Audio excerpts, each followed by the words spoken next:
जैसा कि आप सभी जानते हैं, इस समय हमारे चैनल पर सन 1900 ईस्वी से लेकर 2000 ईस्वी तक के सभी लेखकों के बारे में विस्तार पूर्वक बताया जा रहा है।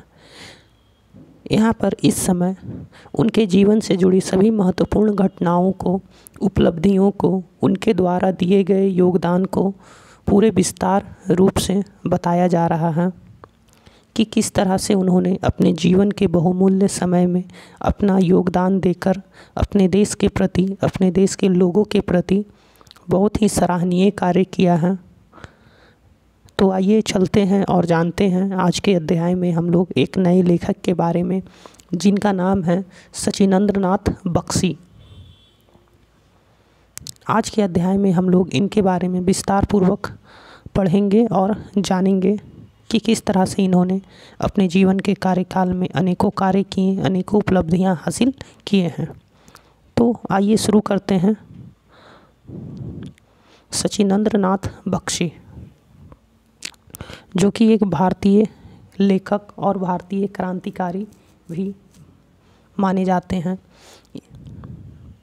सचिंद्रनाथ बख्शी जी का जन्म 25 दिसंबर 1904 ईस्वी में हुआ था तथा इनकी मृत्यु 23 नवंबर 1984 ईस्वी में हुआ था। भारतीय स्वतंत्रता संग्राम के एक प्रमुख क्रांतिकारी थे। ब्रिटिश साम्राज्य के विरुद्ध सशस्त्र क्रांति के लिए गठित हिंदुस्तान रिपब्लिकन एसोसिएशन के सक्रिय सदस्य होने के अलावा इन्होंने राम प्रसाद बिस्मिल के नेतृत्व में काकोरी कांड में भाग लिया और फरार हो गए। सचिंद्रनाथ बख्शी, जिनका तस्वीर है ये,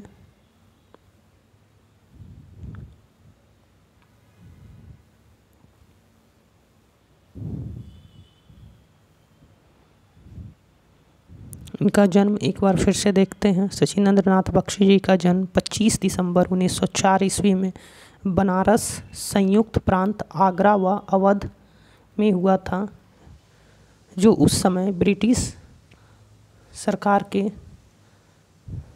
अधीन था। इनकी मृत्यु 23 नवंबर 1984 ईस्वी में, उस समय इनकी उम्र 79 वर्ष की थी। जब इनकी मृत्यु हुई तब ये सुल्तानपुर, उत्तर प्रदेश, भारत में थे। इनकी राष्ट्रीयता भारतीय ही थी। इनका पेशा स्वतंत्रता सेनानी का था। ये मुख्य रूप से स्वतंत्रता के लिए लड़ते रहे अपने जीवन में। इनकी प्रसिद्धि का कारण है कि काकोरी कांड में इन्होंने पूरे बढ़ चढ़कर अपना योगदान दिया और जितना ज़्यादा से ज़्यादा इन्होंने लोगों को जागरूक भी किया।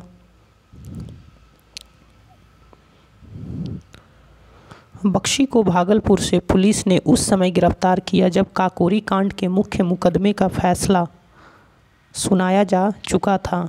स्पेशल जज JRW बेनेट की अदालत में काकोरी षड्यंत्र का पूरक मुकदमा दर्ज हुआ और 13 जुलाई 1927 को उन्हें आजीवन कारावास की सज़ा दी गई।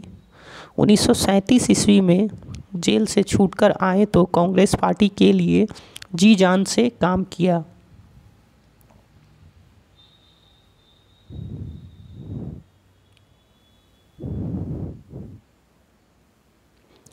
स्वतंत्र भारत में कांग्रेस से उनका मोह भंग हुआ और वे जनसंघ में शामिल हो गए। उन्होंने उत्तर प्रदेश विधान सभा का चुनाव जीता और लखनऊ जाकर रहने लगे। अपने जीवन काल में उन्होंने 2 पुस्तकें भी लिखी। सुल्तानपुर, उत्तर प्रदेश में 80 वर्ष की आयु में 23 नवंबर 1984 को उनका निधन हो गया। इनका संक्षिप्त जीवन परिचय इस प्रकार है। सचिंद्रनाथ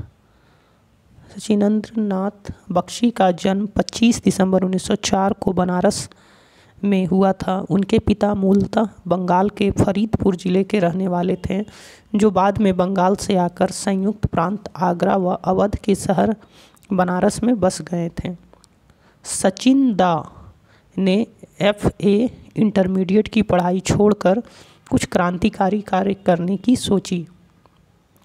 इस उद्देश्य से उन्होंने पहले सेंट्रल हेल्थ इम्प्रूविंग सोसाइटी बनाई, फिर सेंट्रल हेल्थ यूनियन का गठन किया।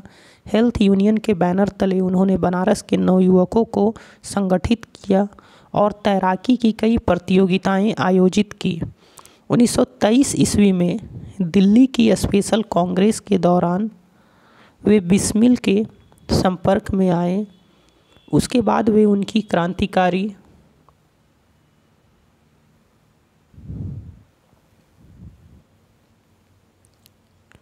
पार्टी HRA में शामिल हो गए।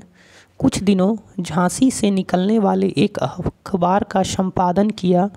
बख्शी ने काकोरी कांड में प्रत्यक्ष रूप से भाग लिया था, परंतु पुलिस के हाथ नहीं आए, घर से फरार हो गए और बिहार में पार्टी का कार्य छुपे तौर पर करते रहे। उनको भागलपुर में पुलिस उस समय गिरफ्तार कर पाई जब काकोरी कांड के मुख्य मुकदमे का फैसला हो चुका था। उन्हें और अशफाक को सज़ा दिलाने के लिए लखनऊ की विशेष अदालत में काकोरी षड्यंत्र का पूरक मुकदमा दर्ज हुआ। 13 जुलाई 1927 ईस्वी को उन्हें आजीवन कारावास की सज़ा दी गई। इसी मुकदमे में अशफाक उल्ला खां को फांसी की सज़ा हुई थी। 1937 ईस्वी में जेल से छूटकर आए तो कांग्रेस पार्टी में शामिल हो गए और पूरी निष्ठा से काम किया। स्वराज्य प्राप्ति के पश्चात गरीबी में भी हंसते हुए गुजारा किया। किसी से कोई शिकायत ना थी, परंतु कांग्रेस की आपाधापी और आदर्श भ्रष्टता से उबकर उन्होंने पार्टी छोड़ दी और जनसंघ में चले गए।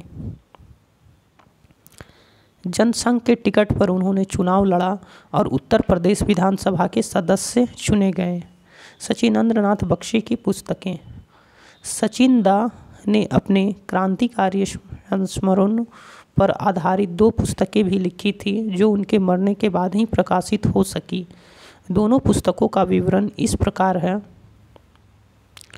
क्रांति के पथ पर एक क्रांतिकारी के संस्मरण, लखनऊ लोकहित प्रकाशन 2005 है, तथा दूसरा वतन पे मरने वालों का, नई दिल्ली ग्लोबल हार्मनी पब्लिशर्स 2009 ईस्वी में प्रकाशित किया गया। इस तरह से उन्होंने अपने जीवन के बहुमूल्य समय में अपने आप को अपने देश के प्रति पूरी तरह से कर्तव्यवान समझकर अपने देश को समर्पित कर दिया और अपना जीवन भारत माता के लिए न्यौछावर कर दिया, जिससे पता चलता है कि वे अपने देश के प्रति, अपने देश के लोगों के प्रति कितना प्रेम भाव रखते थे।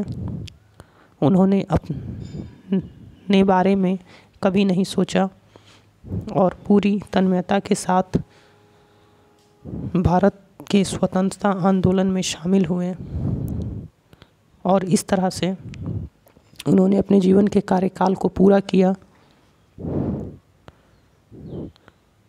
तो आज के अध्याय में इतना ही।